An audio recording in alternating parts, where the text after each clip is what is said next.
Hello everyone, welcome to our channel. उम्मीद करते हैं सब बहुत अच्छे होंगे। आज का हमारा session again MCom entrance exam से रिलेटेड है। अगर आप हमारे चैनल से पहले से जुड़े हो तो आपको पता होगा कि हमने एमकॉम एंट्रेंस एग्जाम के लिए, जो कि अभी 2025 में कंडक्ट होने वाला है, उसके लिए एक सीरीज स्टार्ट की है जहां जो भी इंपॉर्टेंट टॉपिक्स एग्जाम में कवर करते हैं उन पे हम डिटेल डिस्कशन कर रहे हैं। जहां फर्स्ट क्लास हमारी आईटीआर फॉर्म से रिलेटेड थी, तो second class credit control policy से रिलेटेड थी, एंड थर्ड क्लास से हमने स्टार्ट किया है मैच द फॉलोइंग।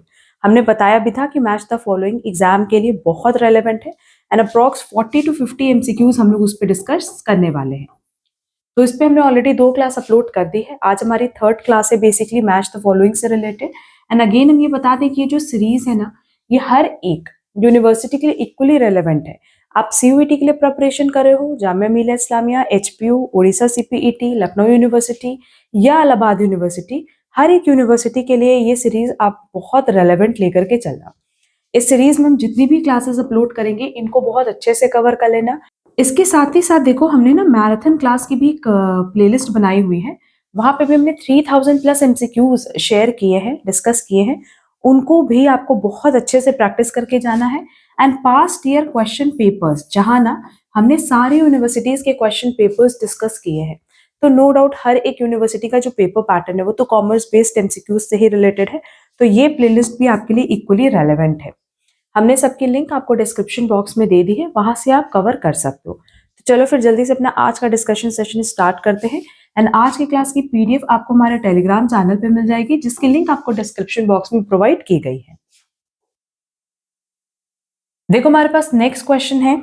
पहला है practice of management, then philosophy of management, scientific management, general and industrial administration. Again ये बिजनेस मैनेजमेंट से रिलेटेड क्वेश्चन है। प्रैक्टिस ऑफ मैनेजमेंट की बात करें तो ये कॉन्सेप्ट किसका है? पीटर एफ ड्रकर का, जिनको हम लोग फादर ऑफ मैनेजमेंट या फादर ऑफ मॉडर्न मैनेजमेंट के नाम से भी जानते हैं। देन फिलोसफी ऑफ मैनेजमेंट का कॉन्सेप्ट दिया गया है by Oliver Sheldon. Scientific management, ये कॉन्सेप्ट है एफ डब्ल्यू टेलर का। And general and industrial administration है हेनरी फ्योल का। ऐसे क्वेश्चंस ना एग्जाम में आपको मिलेंगे ही मिलेंगे, ये लर्न कर लेना। इसका करेक्ट सीक्वेंस हो जाएगा ए बी सी डी। ए का करेक्ट आंसर है 4, बी का करेक्ट आंसर है 3rd, सी का, ये सी है और ये डी है, सी का करेक्ट आंसर है 2 और डी का करेक्ट आंसर है 1। तुम्हारे पास जो करेक्ट सीक्वेंस दिया है वो है 4 3 2 1, दैट इज करेक्ट आंसर होगा बी। ठीक, चलेंगे नेक्स्ट क्वेश्चन पे।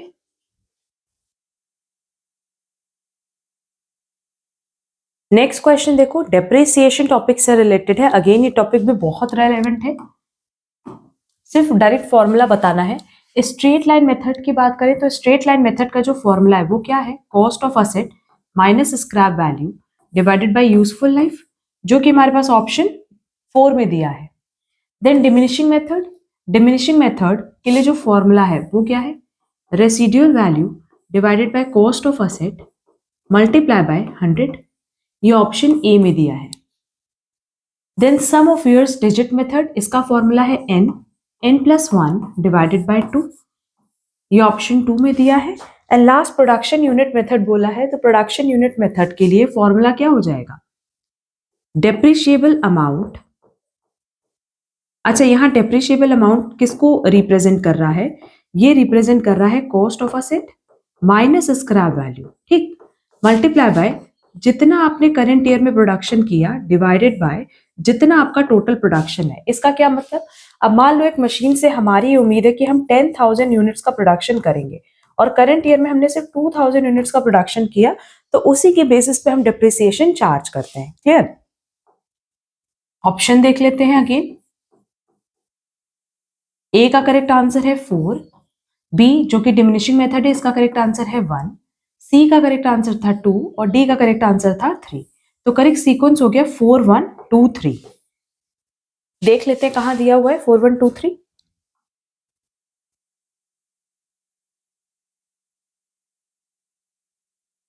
देखो, ऑप्शन ए में दिया है 4 1 2 3, दैट इज करेक्ट आंसर हो जाएगा हमारा ए। ठीक है, चलो नेक्स्ट क्वेश्चन पे चलते हैं। अब नेक्स्ट क्वेश्चन देखो, माइक्रो इकोनॉमिक्स से रिलेटेड है, बहुत सिंपल सा क्वेश्चन है ये।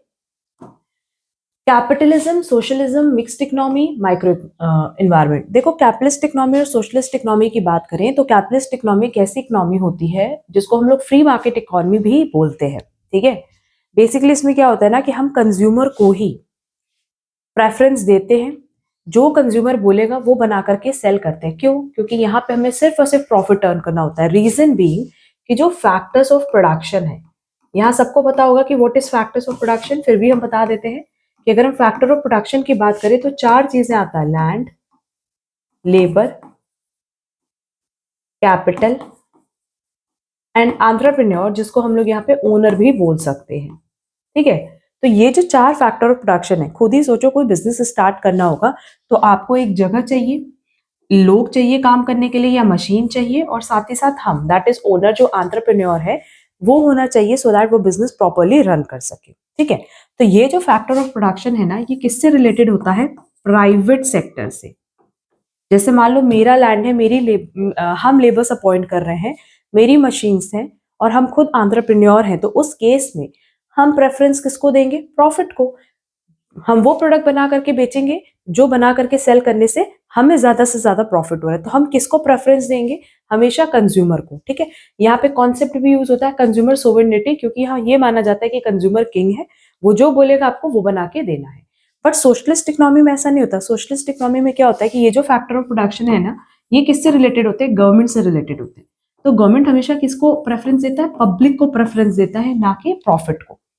ठीक है, तो वो सोशल वेलफेयर पे काम करते हैं, ना कि प्रॉफिट जनरेट करने पे।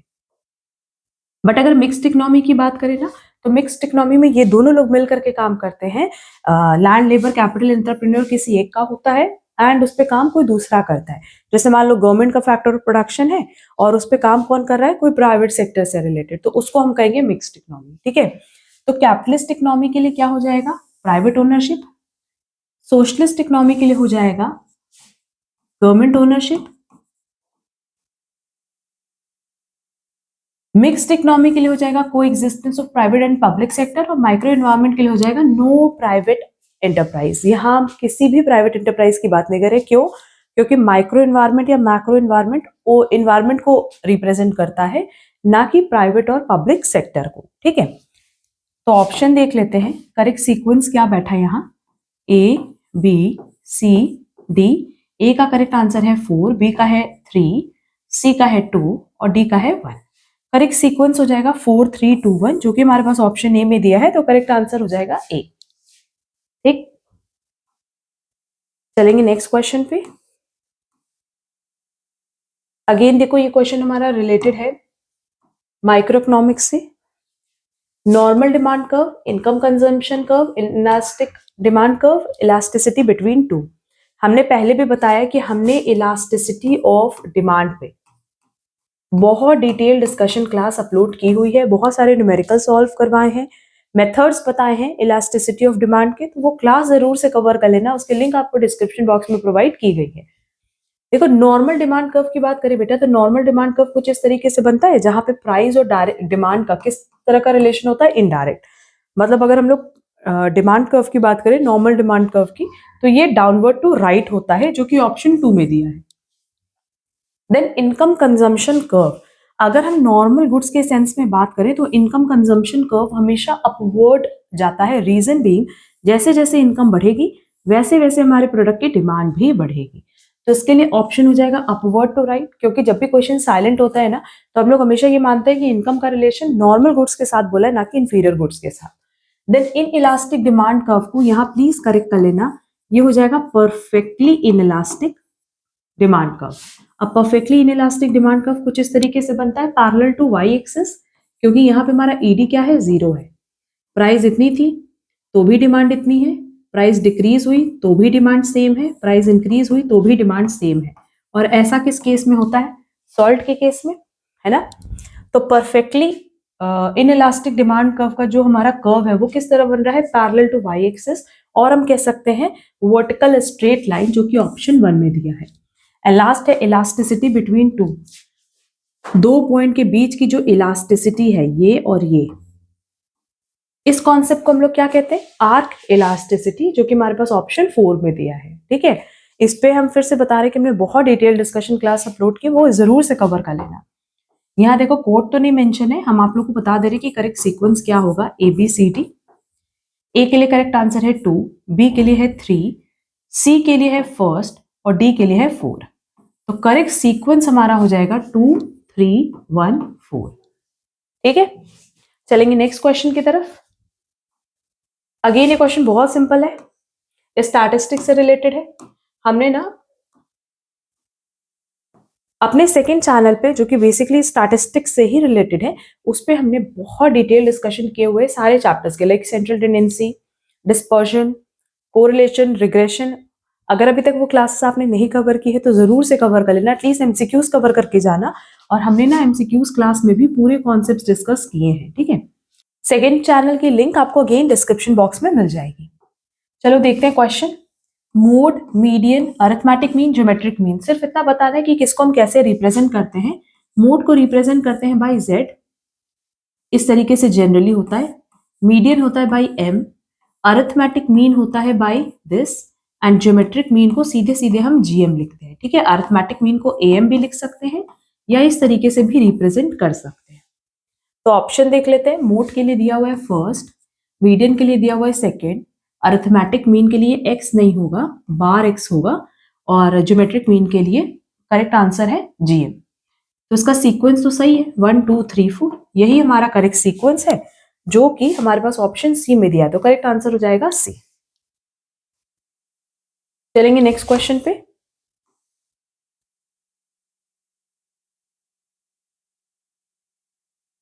Food grains, electricity, television, tyres, आपको बताना है कि कौन सा एग्जाम्पल किस मार्केट से रिलेटेड है। फूड ग्रेन्स की बात करें तो नो डाउट ये परफेक्ट कंपटीशन है। क्यों? क्योंकि यहाँ पे number of buyers and number of sellers बहुत सारे होंगे, एंड जो हमारा प्राइस होता है ना वो भी फिक्स होता है। ठीक है, और उसमें कुछ डिफरेंस भी नहीं होगा। वीट है तो वीट में क्या डिफरेंस होगा।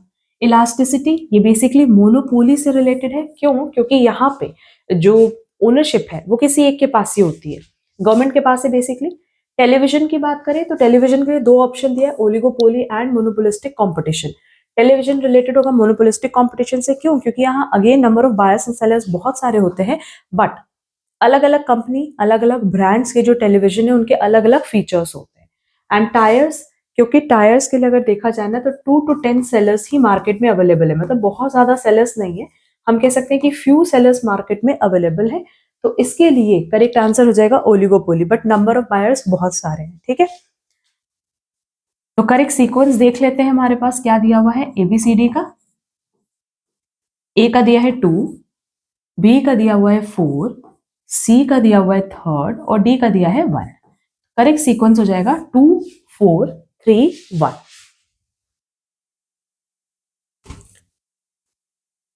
जो कि देखो ऑप्शन डी में दिया है, तो करेक्ट आंसर हो जाएगा डी 2 4 3 1। ठीक है, चलो नेक्स्ट क्वेश्चन पे चलते हैं। देखो दिया है monetary policy, fiscal policy, credit policy, value of money. तो क्रेडिट पॉलिसी तो हमने पहले डिस्कस किया हुआ है सेकंड क्लास में। मॉनेटरी पॉलिसी और फिस्कल पॉलिसी की बात कर लेते हैं। तो मॉनेटरी पॉलिसी कौन सेट करता है? सेंट्रल बैंक सेट करता है। ठीक है, दैट इज आरबीआई। और अगर फिस्कल पॉलिसी की बात करें ना तो ये गवर्नमेंट सेट करती है। होता क्या है, दोनों में डिफरेंस क्या है? मॉनेटरी पॉलिसी में बेसिकली जो सेंट्रल बैंक है वो मनी सप्लाई को एंड इंटरेस्ट रेट को कंट्रोल करने के लिए कोई ना कोई मेजर्स अपनाते हैं। बट फिस्कल पॉलिसी में ये नहीं होता। फिस्कल पॉलिसी रिलेटेड होती है किससे? Use of government spending and tax policies से। क्लियर? बाकी बहुत detail lecture monetary policy and fiscal policy पे हम अपलोड कर देंगे। रीजन बीइंग ये टॉपिक भी एग्जाम पॉइंट ऑफ व्यू से बहुत रेलेवेंट है और इससे भी एग्जाम में क्वेश्चंस आते हैं। अब ऑप्शन देखते हैं। देखो मॉनेटरी पॉलिसी के लिए तुम्हारे पास हो जाएगा बैंक रेट, है ना, क्योंकि बैंक रेट सेंट्रल बैंक की एक ऐसी पॉलिसी है जिससे वो मार्केट में इंटरेस्ट रेट को कंट्रोल करते हैं, मनी सप्लाई को भी कंट्रोल करते हैं, क्रेडिट कंट्रोल करते हैं ना। फिस्कल पॉलिसी रिलेटेड है use of government spending and tax policies से रिलेटेड। क्रेडिट पॉलिसी के लिए हो जाएगा मार्जिन मनी, दैट इज हमने बताया भी है मार्जिन रिक्वायरमेंट का कॉन्सेप्ट, जो basically qualitative measures of credit control है। एंड वैल्यू ऑफ मनी की बात करें तो ये हो जाएगा परचेसिंग पावर ऑफ मनी। ठीक, ऑप्शन देख लेते हैं ए बी सी डी। ए का करेक्ट आंसर है 2, बी का है 1, सी का है 3 एंड डी का है 4। करेक्ट सीक्वेंस हो जाएगा 2134 जो कि ऑप्शन ए में दिया है। चलेंगे नेक्स्ट क्वेश्चन पे। नेक्स्ट हमारे पास देखो ईयर ऑफ एस्टैब्लिशमेंट्स दिए हैं और आपको बताना है कि किस ईयर में कौन सा एक्ट एस्टैब्लिश्ड हुआ था। अगर हम 1956 की बात करें तो इसके लिए करेक्ट आंसर हो जाएगा इंडियन कंपनीज एक्ट। ठीक ना, 1956 में कंपनीज एक्ट बना था और बाद में अब जो चल रहा है वो है कंपनीज एक्ट 2013। 1986 के लिए हो जाएगा कंज्यूमर प्रोटेक्शन एक्ट। अगर कंज्यूमर प्रोटेक्शन एक्ट की बात करें तो उसका जो इन्फोर्समेंट था, एस्टैब्लिशमेंट था, वो 1986 में हुआ और बाद में 2019 में इसको अमेंड किया गया कंज्यूमर प्रोटेक्शन एक्ट को, जिसकी इन्फोर्समेंट हुई 20 जुलाई 2020 में। ठीक है, बट ईयर क्या था 2019। देन नेक्स्ट हमारा 1992 है और 1992 में एस्टैब्लिश्ड हुआ था securities and exchange board of India, that is SEBI. And 2002 में आया सिक्योरिटाइजेशन एक्ट, जिसका फुल फॉर्म क्या है, यहाँ देखो हमने लिखा है SARFAESI, securitization and reconstruction of financial asset and enforcement of securities interest. ये इनैक्ट हुआ था, मतलब बना था 17 दिसंबर 2002 में। इसका इनैक्टमेंट कब हुआ था? 17 दिसंबर 2002। ये बेसिकली आप लोग को लर्न करना है। ठीक है, और यहाँ देखो हमने ना सिक्योरिटाइजेशन एक्ट का मेंशन कर दिया है कि ये सिक्योरिटाइजेशन एक्ट की जगह सिरफासी भी मेंशन कर सकता है, जिसका फुल फॉर्म है securitization and reconstruction of financial asset and enforcement of securities interest act. ठीक है, तो चलो करेक्ट सीक्वेंस देख लेते हैं इसका। सिंपल क्वेश्चन था। फर्स्ट का करेक्ट आंसर हो जाएगा 2, बी का करेक्ट आंसर है 1, सी का है 3rd और डी का है 4। तो करेक्ट सीक्वेंस हो गया 2134।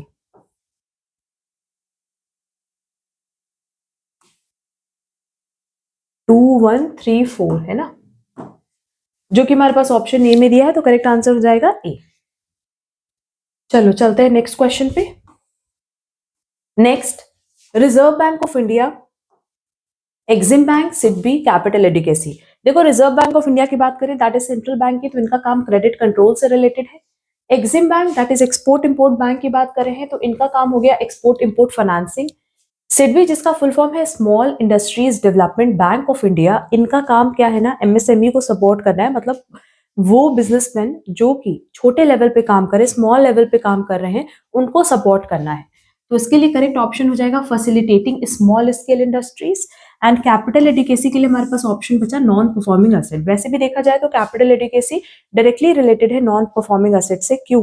क्योंकि अगर कैपिटल एडिकेसी ज्यादा होगी, higher level of capital adequacy होगी ना, तो कहीं ना कहीं बैंक को हेल्प करती है कि जो बैड लोन्स हैं नॉन परफॉर्मिंग एसेट में, उनको अब्सॉर्ब वो इजिली कर पाए। ठीक है, बेसिकली जो नॉन परफॉर्मिंग एसेट है वो बेसिकली क्या होते हैं, बैड लोन्स होते हैं। उन लॉसेस को बेटर अब्सॉर्ब करने के लिए कैपिटल एडिकेसी हेल्प करता है। क्लियर? तो अब यहाँ सीक्वेंस देख लेते हैं, हमारे पास क्या सीक्वेंस बनेगा एबीसीडी का। रिजर्व बैंक ऑफ इंडिया के लिए करेक्ट आंसर है क्रेडिट कंट्रोल, एक्सिम बैंक के लिए है एक्सपोर्ट इंपोर्ट फाइनेंसिंग, सिडबी के लिए है facilitating small scale industries and capital adequacy के लिए है एनपीए। तो करेक्ट सीक्वेंस हो गया 3421, जो कि हमारे पास ऑप्शन डी में दिया है, तो करेक्ट आंसर हो जाएगा डी। ठीक, चलेंगे नेक्स्ट क्वेश्चन पे।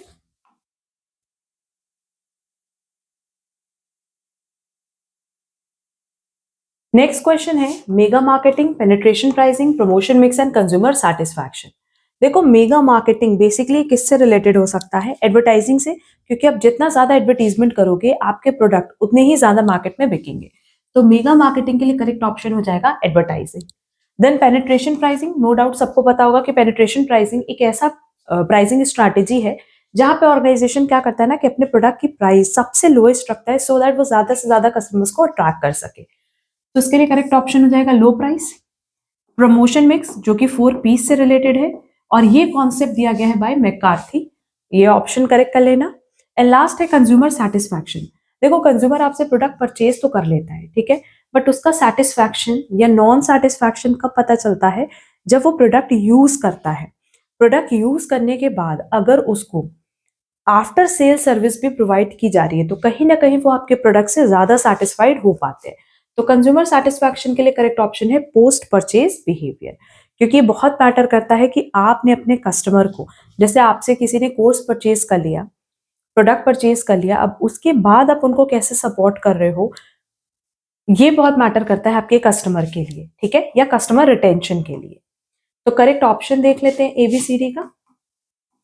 मेगा मार्केटिंग के लिए करेक्ट ऑप्शन हो जाएगा 1, पेनिट्रेशन प्राइसिंग के लिए हो जाएगा लो प्राइस, प्रमोशन मिक्स के लिए हो जाएगा मैकार्थी, एंड कंज्यूमर्स सेटिस्फैक्शन के लिए होगा पोस्ट परचेज बिहेवियर। तो करेक्ट ऑप्शन होगा 1, 3, 2, 4।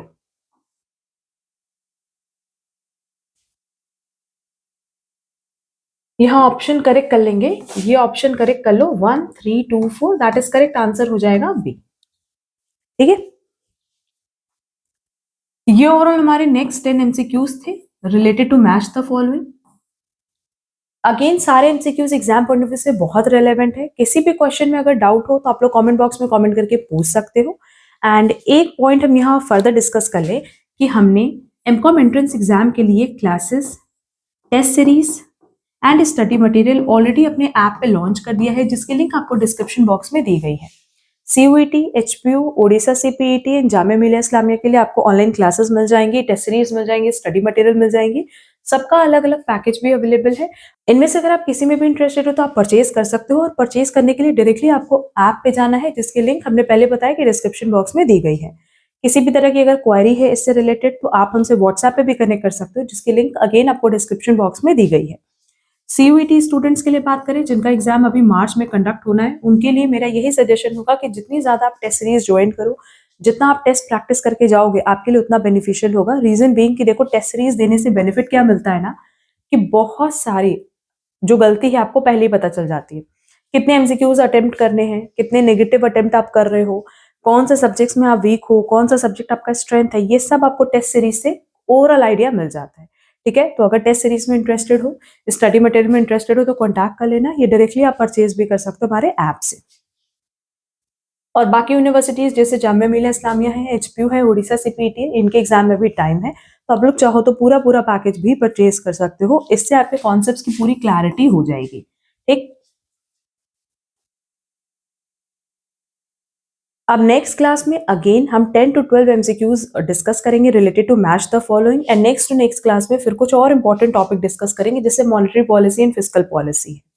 ठीक, इसके अलावा एक और टॉपिक है जहां पे हम लोग को ये डिस्कस करना है कि टोटल रेवेन्यू, मार्जिनल रेवेन्यू का क्या रिलेशन है। हमने बताया भी था लास्ट क्लास में कि माइक्रो इकोनॉमिक्स से रिलेटेड ये बहुत इंपॉर्टेंट टॉपिक है, जहां हमें देखना होता है TRMR का क्या रिलेशन है, MRAR का क्या रिलेशन है, एंड सो ऑन। तो उस पर भी हम जल्दी डिस्कशन क्लास अपलोड करेंगे। अब अगर आप हमारे चैनल पर नए हो तो चैनल सब्सक्राइब जरूर कर देना, एंड अगर आपको आज की क्लास यूजफुल लगी तो प्लीज वीडियो को लाइक, कमेंट, शेयर जरूर करना। हम लोग मिलेंगे हमारी नेक्स्ट क्लास में। आज के लिए बस इतना। Thank you so much.